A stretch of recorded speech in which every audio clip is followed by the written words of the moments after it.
പ്രതിരോധിക്കാൻ കഴിയാത്തവരെ ആക്രമിക്കുന്നത് ഹീറോയിസമാണോ? ഒരു ഭിന്നശേഷിക്കാരനെ സംഘം ചേർന്ന് കെട്ടിയിട്ട് മർദ്ദിക്കുന്നത് ഭീരുത്വമാണെന്നേ.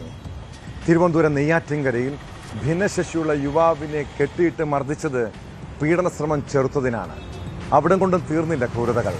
യുവാവിൻ്റെ മീശയും മുടിയും ഭാഗികമായി വടിച്ചു കളഞ്ഞു. 4 അംഗ സംഘമാണ് അതിക്രമത്തിന് പിന്നിലെന്നാണ് പരാതി. ക്രിമിനൽ കേസ് പ്രതി അടക്കമുള്ളവർക്കെതിരെ പോലീസ് കേസെടുത്ത് അന്വേഷണം ആരംഭിച്ചു.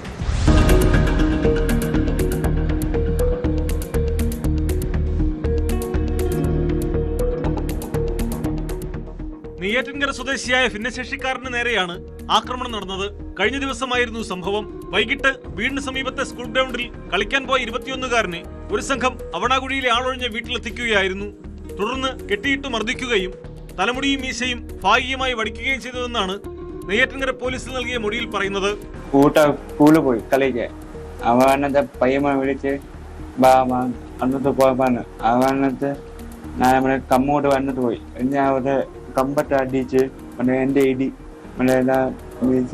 ചാടി തോറ അടിച്ച് കമ്പട്ട്.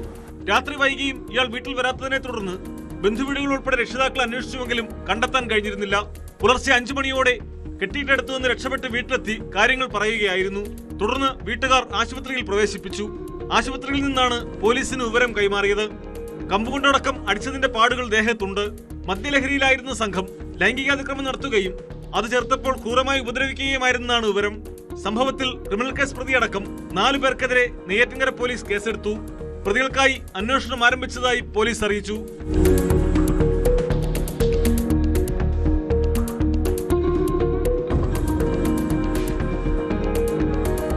ന്യൂസ് 18 നെയ്യാറ്റിൻകര. കൂടുതൽ വാർത്തകൾക്ക് news 18 Keralam YouTube channel subscribe ചെയ്യുക.